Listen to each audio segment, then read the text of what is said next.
We're going to be talking with her about 3 ways that Halloween can kill your career. Yeah, think about that. Halloween at work is now almost as risky as the annual holiday party. As Halloween has grown in popularity, so have the risks in celebrating a little too much.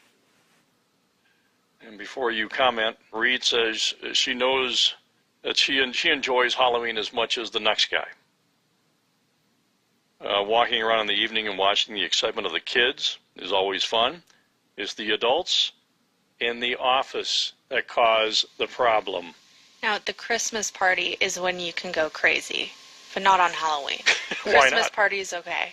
Why not? Everyone knows that. They do? Okay, maybe that's why I don't go to them anymore. What happens at the Christmas party stays at the Christmas party. Really? Yeah. Oh. Really? I'll keep that in mind. All right. All right. This is going to be interesting because she says a lot of people do things that are going to come back and bite them at work.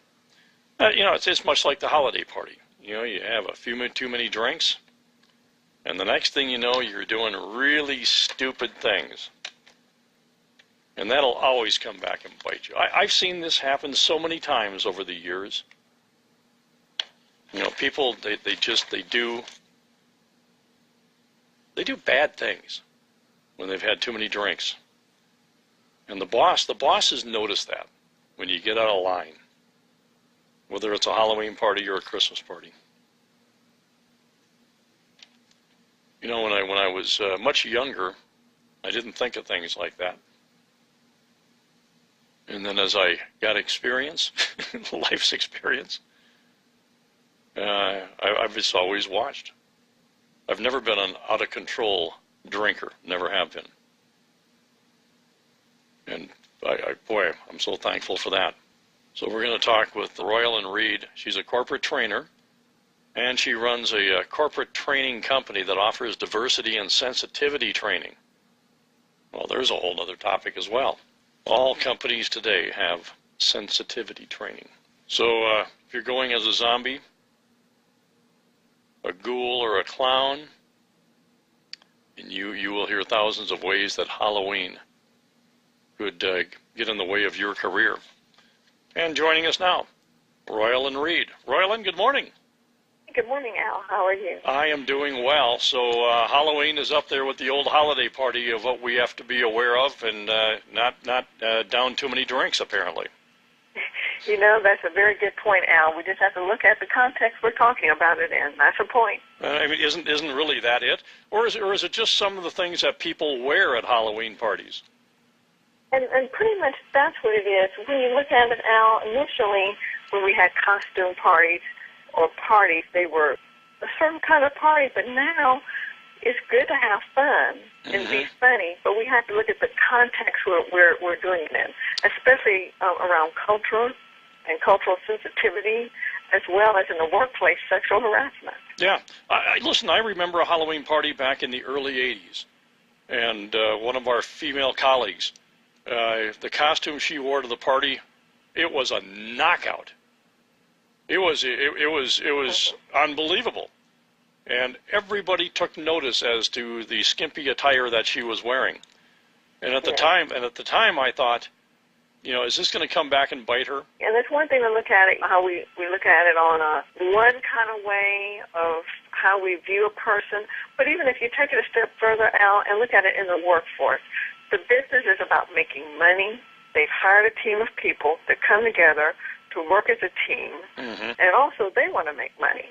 And so it's good to have parties and events together. But then you have to look at it, any short-term, long-term. What are you doing today, and how does that affect long-term? Because even if, she comes with an outfit like that, or he, and they get a lot of attention, and especially when you go back the next day to work. If someone's saying certain things, you're offended. You've forgotten about it. It was a one-day fun thing for you, right. But you've set a tone for the office and people that could affect you positively and negatively, short-term and long-term. What if you have a spouse that shows up in a risque outfit, as an example?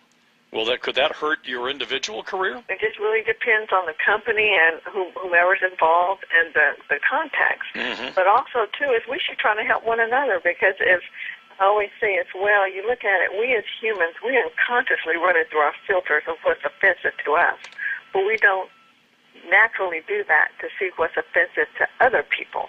So if you're with someone, a family member, friend, and they don't see it, at least say something. We also have to remember social media, because whatever we do and let's post it, that's on there for life. Yeah. You know, you mentioned filter, and isn't it interesting with life experience how our filter changes? Absolutely, and we see that with time. Yeah. And just what's going on in the country and the tone that's set of what's appropriate and not appropriate. Mm-hmm. But regardless, we always have to look at it, holistically. But it also has to come down to what's appropriate for me. Where am I and where do I want to go, and how am I affecting others around me? We just can't get away from those basic principles. What hurts a colleague more in the workplace going to a party? Is it too many drinks or a costume that they might wear to the party?